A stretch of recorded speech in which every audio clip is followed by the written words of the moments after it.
Hey guys, Steve here with Steve's Guns. Today we got something pretty cool to show you.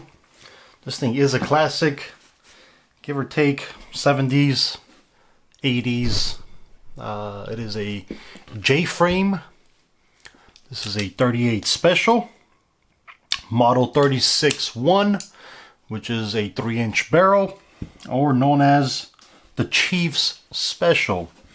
So I guess 70s, 80s, detectives, chiefs, undercovers, we use these guys as their concealed carry. They also have the shorter version, which is like this, but this is the 3-inch version. As you can see, this thing is full metal, besides that wood grip, but there's also metal here.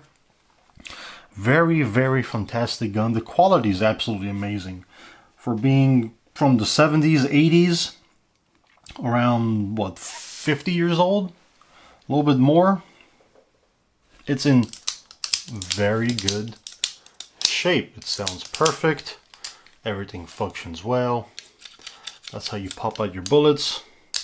Put your cylinder back in. Let me zoom this out.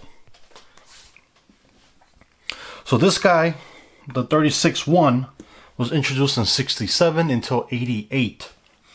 So it didn't have a very long run, but they had a pretty good run.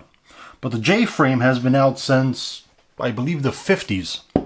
They have different types. They have short ones, long ones, all types of J-frames. Even if you look at something more modern today, this is also a J-frame. As you can see, there's no hammer. It is polymer here. This part is metal. Again, 5 shots. 5 shots, so the cylinder size is the same. This guy is a plus P model. I don't know if this guy is a plus P, I am not sure. But again, as you can see, from 1950s until now, they are still making J-frame guns. This guy has a built-in laser also. So this is more of like a modernized version. This is called your Bodyguard 38 Special. Very, very good for concealed carry. You could throw it in your pocket, it'll disappear. Only thing sucks, 5 rounds. Same with this guy here. Would I use it as my primary arm? No. But as a secondary, in my shoe, in my boot, in my holster, concealed carry as a backup gun? Sure. I mean, 5 shots is better than no shots, right? So that 5 could save your life compared to not saving your life. So as a backup gun, I would say 100%. Main gun, I mean 70s, they're mostly revolvers still. I mean, they had bigger revolvers, 357s, 44 Magnums, and so on and so forth. But 38 Special is not a bad round. It's a very good round. It has good stopping power, pretty decent speed to it. Penetration's okay. Also, it will get the job done. It's not like it's not gonna do its job. Let me give you guys a close-up here. Again, from being, I believe it's like 7980 if you look at the serial number. But it is in fantastic, fantastic shape. There's not too many scratches on it. Whoever it was took care of it. This is my friend's gun, but the guy who sold it to him told him that it was a detective's gun. I don't know how much of that is true. Maybe it is, maybe it isn't. I have no idea. It could have been a civilian's gun, or it could have actually been a real-life detective's guns from the 70s and 80s. But again, we will not know unless there's paperwork, and there wasn't any paperwork. So, right here, you push this, cylinder pops out. 5 shots, as Tupac says, 5 shots couldn't drop me. They're most likely shooting at him with this. And they couldn't drop them. But 5 shots, again, insert the ammo, and then when you're done, pop it out. Okay. Shoot. Okay, so you could pull the lever and shoot, or just pull the trigger and it'll just go. Okay. But if you've seen those old cowboy movies, you know, everybody flips it and, you know, does all that whole fancy stuff with it. Or if they want to decock the gun, you know, they'll do that.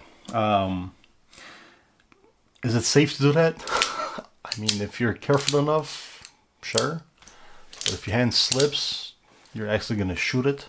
So I wouldn't recommend it. Or if you do it, please keep it at a safe direction and then decock the gun, because these have no safety. Your finger is the safety. Your judgment is the safety. Okay. Made in the USA, Smith&Wesson, of course, Springfield, Massachusetts. Again, very, very beautiful gun. But let me show you something else on this new Bodyguard. Cylinder release, it's not there. It's up here. So you squeeze that and it pops out. Same. Drop your ammo. Put it back in. I mean, if you're going to town, does it feel better to press it here and drop the cylinder? Or if you're going to town, I mean, that's pretty quick up there. You know, compared to if you're going to town, I mean, this feels a little bit quicker for me. This guy feels quicker. But this is your classic style. So, if you guys see one, the year is 2025. Should you buy any of these? Should you buy this? I mean, if you see a classic one from the 70s, 80s, 100% you should buy it, because it's only going to go up in value. Plus, it's kind of cool. I'm 35 and this thing's older than me. So it's kind of cool having that old classic, especially if there might be history attached to it. Again, I can't tell you if there is or isn't. I have no idea. But for it being 50 years old and passing through, I don't know how many hands. I don't know how many owners this thing's had. It's pretty cool because not only you have grabbed this gun and shot it, other people have done it too. And you don't know what situations they've been in. I'm sure it's a clean gun because we bought it from a store. So I don't think it's been in a murder. But it could have been in a police shooting. I don't know. I have no idea. I honestly cannot tell you. But being this old, it is pretty cool to have. Wood grips are absolutely beautiful. Feels very nice in the hand. I got pretty big hands. And I mean, it fits nice. I am not going to complain. It does feel nice. And you can do that little whole Western spin. Again, year's 2025. Should you buy this, something this old? Yes, 100%. You see it, buy it. If you're buying your first gun, you want to conceal carry, should you buy this? I'm gonna say no. Maybe get something with a larger capacity, because 5 shots, it's not a lot.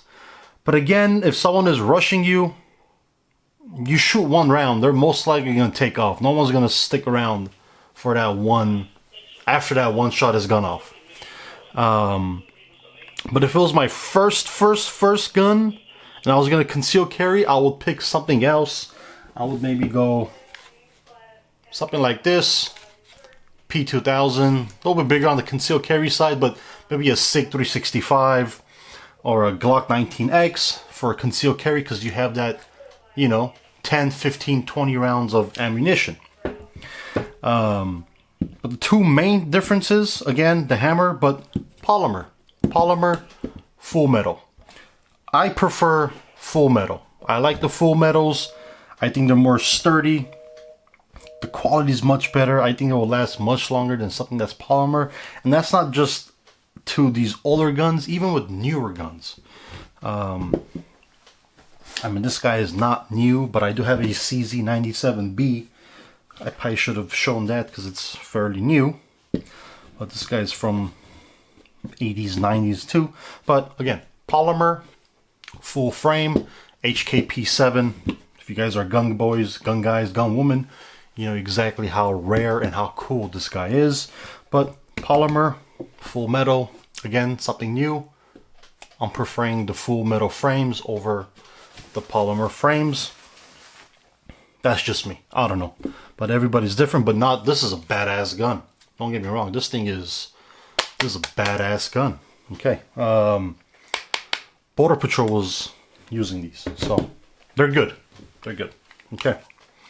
So again, Smith&Wesson Model 36-1, your Chief's Special, 38 Special, detective gun, police gun, whatever you want to call it. Very good quality gun. Would I recommend it? Yes, I'm going to give it 8 out of 10. Just being for so cool, so old, full metal. You can't go wrong. If you guys like the channel, please like, subscribe, and I'll see you guys on the next.